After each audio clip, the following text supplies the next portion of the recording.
Hello, everyone. Welcome to the live stream. I'm Holly Berube. I am a certified professional relationship coach for individuals and corporations who are tired of bumping into obstacles when it comes to communication with the people that they care about, the people that they work with. And I show you as a relationship coach and advisor how to get through those road bumps, the ones that happen over and over and over again. So typically I go live here Monday through Thursday at 8:30 a.m. ish Eastern. Today I'm doing a special noon lunchtime session. So while I'm waiting for Facebook to give the notification to people that I am here live, first, I just want to remind you all that if you are watching live, please put a 1 in the comments. If you're watching on the replay, please put a 2 in the comments. And I also, I just had a different kind of morning. So I'll share a little story while I'm waiting for some people to show up. So really fun, random story. Well, today, first of all, just so you know the topic, in a moment, I'll be talking about what being alone can teach you about yourself in a relationship.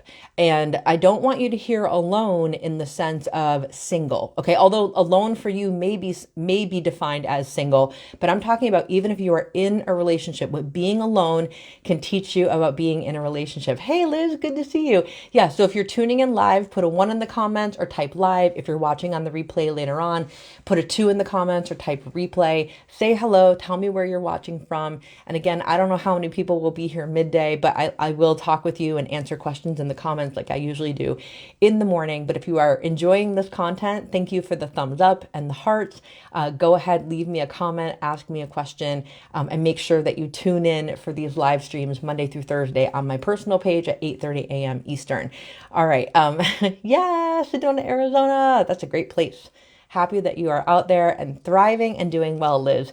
So anyway, as I'm giving Facebook a couple minutes for people to get here, fun story. So the reason I am doing this at lunchtime today is because I this morning was teaching a course. And really quickly before I go to today's topic, I'll show you a little personal story about me. So I lived in Florida for a very long time. I grew up in Michigan. I moved to Florida in 2006. Somewhere around 2018, 2019, I recognized I'm not supposed to be in Florida anymore. And I just felt like the chapter there was complete. And so long story short, I made the decision that in 2020, I was going to move back to Michigan. And part of me coming back to Michigan was I had a commitment. And people would say, why are you leaving? Why are you leaving? Because I had a great network in Florida, great friends, right? But people would ask, like, why are you going back to Michigan? Is it because your family's there? Well, yes, that's true. But also what I shared with people is I have a true commitment on my heart to teach mindfulness in Detroit, and namely in the school system. Like I really had this passion and I would talk about it really often. So every time someone asked why I was moving, I would talk about that. So tell me how today was a full circle moment. And again, I'll get to today's topic in a second. Full circle moment today because I started posting on LinkedIn. Hi, Mom. Hello. I started posting on LinkedIn my content like, I don't know, a couple months ago. And recently, I got this message from this really great woman who owns a company called Peak Wellness Co. And she runs this company and just messages me and says, do you teach mindfulness and meditation? And I said, yes. And she says, we are a company that facilitates that. And we don't have our Detroit chapter like up and super running yet, but we're looking for a mindfulness teacher in Detroit. And I found you through a Google search and then through LinkedIn. So they interviewed me. Of course, I loved them and they loved me. They hired me. And so they're like, okay, here's your contract, blah, blah, blah. And then they said, as soon as we get all your paperwork back, we'll tell you about the client that you're going to be working with in a couple days. And I'm like, okay, sounds good. So the client is a nonprofit in the city of Detroit that works closely with AmeriCorps, where teachers commit to 10 years of being in a classroom in an urban or even rural situation. And so I was leading a mindfulness and meditation course to the directors of these teachers and a direct line of connection to Detroit Public Schools, an area of need this morning. And I was like, holy cow, like talk about fall out of the sky. So that's just my magical story of the day. That's not having to do with the topic, but I'm sharing that because I said those words. I want to teach mindfulness to Detroit and Detroit Metro. and I want it to be in schools. I want to impact schools. I said that 3 years ago almost, and it happened. And it was amazing. Hi, Stephanie. Yeah. And Stephanie, what's even funnier, because Stephanie was one of my first students, because I taught at an art charter school where a lot of my kids were zoned for Detroit public schools, and they went to this charter school. And even when I went today, they were like, what was the school you taught at here before I moved to Florida? I told them the name of the school, and they're like, no way. One of our AmeriCorps teachers is a teacher at that school, or no, is a graduate of that school that is now one of our teachers. And I'm like, oh my gosh. So just such a full circle, amazing moment, and knowing, and they of course had 1,000 questions afterward. And it was a cool moment. Okay, so thank you for listening to my personal story. So now let's talk about the topic. Now let's talk about the topic. And thank you, Liz, for the kudos. I appreciate that. So really fun morning. So that is, and they're going to have me back because we had so much to talk about. We could have kept going forever because I was a teacher and now I do this. And it was like my world just came full circle. And I'm like, oh, God is so good. And what a blessing. Okay, so today's topic is about being alone and what being alone can teach you about yourself in your relationship. Now, sometime last week, I posted a quote that said something like, your ability to be alone is an indication of how well you will do in a relationship with other people. And someone commented on that and asked if I would expound on that and give more information on that. So that's the purpose of this video today, is what the heck do I even mean anyway? So in case you're just joining in, thank you for putting a 1 in the comments if you're watching live, or a 2 in the comments if you're watching on a replay. I want to say one more time that when I say being alone, I'm not only speaking to people who are single and not in a partnership. I'm talking to people who are in relationships romantically right now too, because your ability to be alone is a strong indication of how you will show up with a partner or how you won't show up with a partner. So first of all, being alone, I'm defining that by having time to yourself. Now, for those of you who are parents and raising young kids, the idea of being alone or having time to yourself might be a complete, not even a reality. Okay. So I want you to just hear this. I am putting as much compassion here as possible. But I think even when people are raising young children, there are still the smallest pockets of time that you can find in your day to have a moment alone. Okay. And literally for some of my friends who are raising toddlers and young kids, their only time alone every day is when they're in the bathroom in the morning for like 4 minutes. And even then the kids might be knocking on the door or trying to come in or something. So anyway, I'm keeping all these things in mind as I talk about this. But what I want to say is when we spend time alone in solitude, what I'm really saying is without distraction. What I'm saying is, can you spend time alone without distraction? Because there's a difference between being in a room by yourself and being alone in a room without distraction. So oftentimes, for example, like I live by myself, so I might be cooking a meal.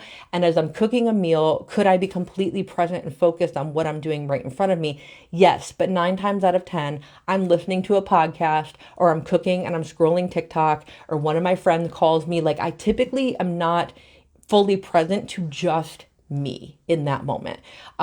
Every now and then, I might sit on my couch and stare out the window, but the TV is on, right? Or I have company, or it's just, there's so many ways that we can spend our time. And I think it's vital that we take time on a daily basis, or at least on a regular basis, to really have a moment of stillness and check in with ourselves of how am I doing? How am I feeling? What is on my mind lately? Because when we have outside stimulus, whether it be our friends, whether it be our partner, whether it be our kids, whether it be our parents or our job, that outside stimulus is going to influence what we are thinking and what we are feeling. And that's nature. There's nothing wrong with that. But when we are in a partnership with another person, one of the most important things that we need to be able to do is communicate to our partner what we need and what we want. And we can't communicate what we need and what we want if we don't know what we need and what we want. And the reason we wouldn't know what we need and what we want emotionally, physically, spiritually, mentally, whatever, The reason we wouldn't even know that is because we don't take the time alone in solitude without distraction to ask ourselves those questions, to notice that we have a pit in our stomach for some reason that we can't explain, to notice, wow, I keep clenching my jaw and I don't mean to notice my mind is so full of to-do list, I don't even know where to start, and the overwhelm is so drastic. I feel buried before I've even begun. If we have distractions all the time, we're never alone with our thoughts. And if we don't have time alone with our thoughts, we never truly get clear on our wants and our needs, which means that we can never truly be clear with our significant other, with our kids, with our partner, with our parents, with our boss, with our employees, about how we can all best work as a team to be productive, to be efficient, to be effective, to be connected. And so that is why being alone is so important. So there are so many people that are inundating themselves unknowingly day in and day out with stuff, whether it be scrolling social media, whether it be AirPods in the ears, whether the TV is always on in the background. And listen, that might be you, and there's nothing wrong with that. I live a very overstimulated life as well, but there comes a point where we can use it as avoidance. We can use it as avoidance of even having that alone moment with ourselves to check in and ask ourselves, what do I need? What do I want in this moment? And who do I need to go to support me in having that thing happen? Is it a mentor? Is it a coach? Is it my husband? Is it, asking my child to do a certain chore? Okay, so it's really important to have a mechanism in your life where you can turn off the outer stimuli. The other thing I want to say is, for a lot of people, you know how there's the whole saying of people get the best ideas when they're in the shower? It's because when we're in the shower, usually there is nothing else to distract us.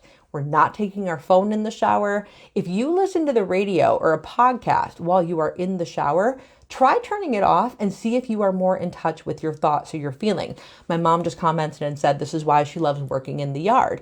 Right. But even, I go out on a walk, but I'm out on a walk and I'm always listening to something. Every now and then, if I'm feeling super stressed out, I will leave my phone at home and go out in nature and get fresh air and force myself to detach from outer stimulus with the pure intention of, I just need to hear my thoughts for 5 minutes. Or I'll be driving and feeling stressed out and I turn off the radio and I just drive in silence, because I know that that moment of aloneness is going to serve me and serve my relationship so much. Hey, Carl. Hey, Chuck. Good to see you both. So I think it's important to check in with yourself. How often do you allow yourself to be alone in solitude without distraction? And if that's a challenge for you, consider what the benefits could be if only you gave yourself a couple minutes a day without stimulation. And sometimes for me, if I'm really, really busy, and especially on weeks where I have lots of coaching calls, there are some weeks that I have 14 coaching calls in 1 week. That's a lot of peopling, and I'm an introvert. So I'm an outgoing introvert. So when I'm listening intently for all those hours and all those people and loving up on them and supporting them, I love my work, but man, there are some nights where my brain is just fried. I can't think of anything. I can't focus. I feel it in tension in my body. And there are some nights where I turn off most of the lights in my bedroom. I might play some white noise or relaxing music or just nothing. I might just open the window because I have a lake outside and listen to the geese, honk, listen to the geese honk. And, but I just mentally lay there and turn down the stimuli and just relax for a second. And I recognize that. So that is how being alone can impact you in your ability to be in a relationship. It's really in those moments of solitude where you can ask yourself, how am I feeling? What am I thinking? What do I need? What do I want? And you can check in with you without outer influence affecting how you would respond to those questions. So super important to make sure that you have a moment for yourself each day and set the intention and think of ways you can have it happen, and think of ways you can have it happen already in the day that you already have existing. If you take a shower, have it be the moment that you're in the shower. If it's you're in the bathroom for a couple of minutes and normally you take your phone with you, it's a real thing. Just exit all stimuli. Leave that stimulation away from you. It might be taking a step outside and just closing the door and taking a couple deep breaths or 5 deep breaths, then coming back in. Like it could be driving in your car on a commute. Try and find things that you already do and find ways to turn down the amount of stimulation you have. That alone time is going to be a major, major help to your relationship. And because if you are constantly overstimulated, it makes communication really difficult. It makes processing what other people say to you very difficult. Okay. So highly encourage you to try this out. I'm interested to know what you think about this topic. Does this apply to you? Are you pretty good at taking alone time? Hey, Sally, thanks for watching. My mom says silence is golden. I agree.